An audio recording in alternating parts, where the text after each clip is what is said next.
I still remember that morning so clearly. The whole small town of Redwood Hollow seemed to hold its breath for a few seconds. 3 women walked in from the dusty road that led from the edge of town. No one said a word, but everyone was watching. There was something strange, yet deeply familiar in the way they walked.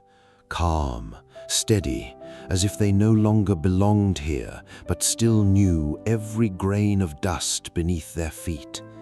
And then a thought flashed through my mind, making my heart pound. It can't be.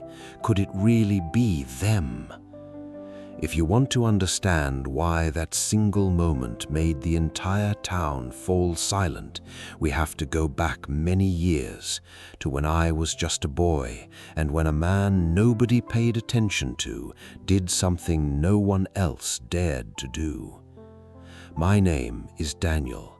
I was born in Redwood Hollow, a quiet little town in America where life moves slowly and people usually stick to their routines. Everyone knows each other, but honestly, not everyone truly cares. At the very end of the dirt road where the houses grow fewer and eventually disappear into open fields, lived a man named Thomas Hale. If you had met him back then, you probably wouldn't have remembered him. He was thin, slightly hunched, spoke very little, and wore clothes so worn out that you could barely tell their original color. He made a living fixing things, broken chairs, stuck doors, wobbly tables, the kind of jobs other people didn't want to do. Folks would greet him out of politeness, but no one ever stopped to ask how he was really doing. I used to think he was just part of the scenery, like an old tree, there but not important. Later, I realized how wrong I was. Thomas hadn't always been like that. He once had a family, a wife he loved deeply. From what the older folks said, she had been the light of his life, but one harsh winter took her away. After that, he almost vanished from everyone's world. No children, no close relatives, no one. Just a small wooden house and a man living in silence day after day. If it had been someone else, they might have closed their heart forever. But Thomas, he didn't. Everything began to change on one cold afternoon I will never forget. I was cutting through the old grain warehouse on the edge of town. The wind was howling, carrying dust and a biting chill. That's when I saw them. 3 little girls. They were huddled together behind a broken wall, clinging to each other as if that was the only way to survive. Their clothes were torn and dirty, their faces smudged with grime, and their eyes, those eyes made me stop in my tracks. It wasn't just fear, it was the quiet emptiness of children who had cried so much that they had no tears left. Adults walked past. They looked, then looked away. No one wanted to get involved.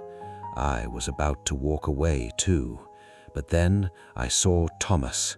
He didn't ask who they were. He didn't ask what had happened. He simply sat down on the ground, slowly, carefully, as if he didn't want to scare them. He reached into his pocket and pulled out a piece of dry bread, probably the only meal he had that day, and broke it into 3 pieces. "You girls must be cold," he said in his rough, gentle voice. The 3 girls stared at him with suspicion, but hunger won. Their small, trembling hands reached out. They ate like they hadn't eaten in days. That moment was quiet and small. Nothing special in anyone's eyes, but for me, it was the first time I truly saw something real. By that evening, the whole town knew Thomas had taken the 3 girls home. The reaction wasn't kind. People said he was crazy. He can barely feed himself. How is he going to feed 3 more mouths? Some even said he was destroying his own life. But Thomas didn't explain, he didn't argue, he just kept living with the decision he had made. He gave them names. The oldest, with a quiet strength in her eyes, he called Emily. The second, gentle and always watching everything carefully, became Grace, and the youngest, the smallest but with a spark of hope that never quite died, he named Lily.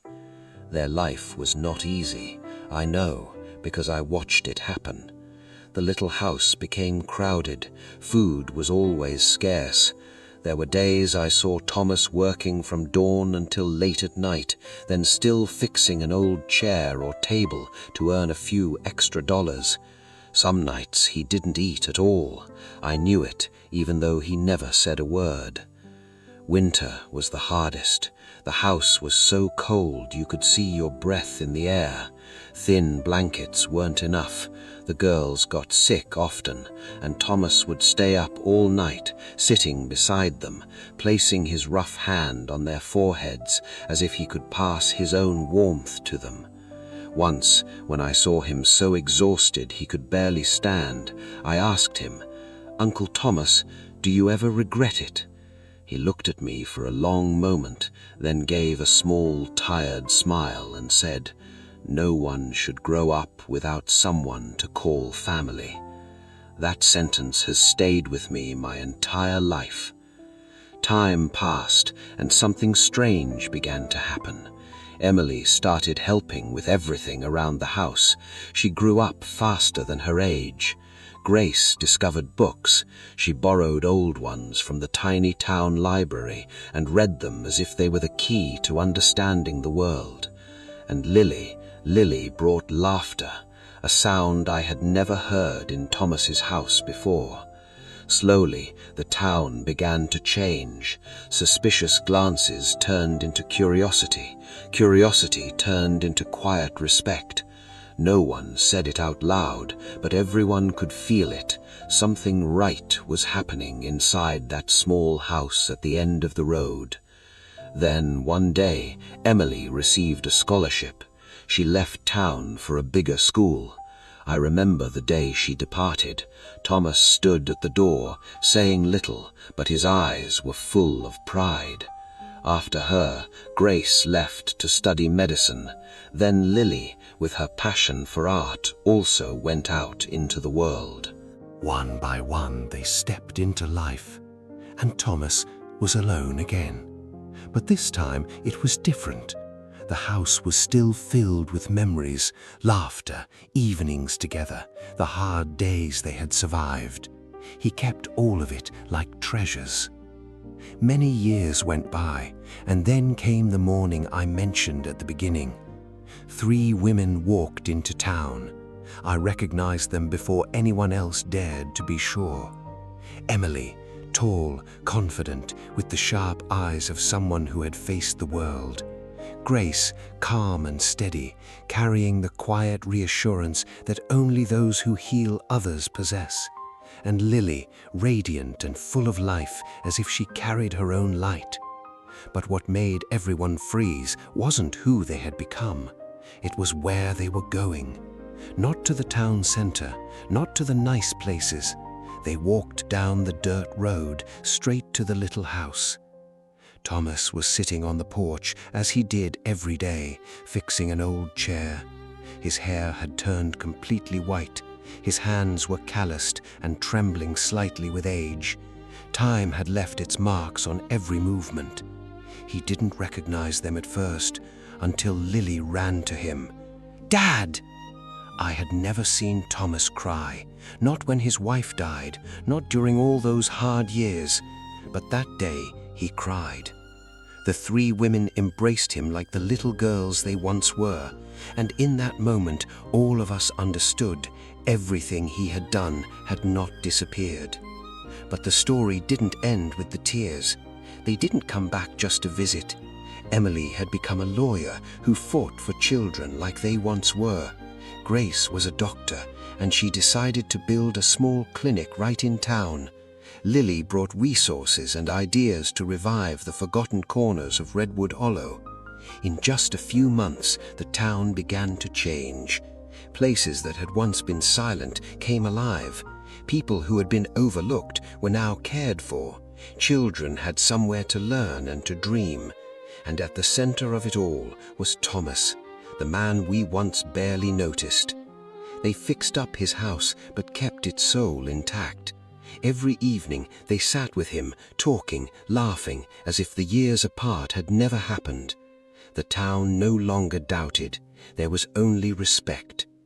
In the years that followed, Thomas's health slowly declined, but he wasn't afraid. One afternoon, as the sun was setting, he sat surrounded by his 3 daughters, the children he had saved and who had brought light back into his life. There was no regret in his eyes, only peace.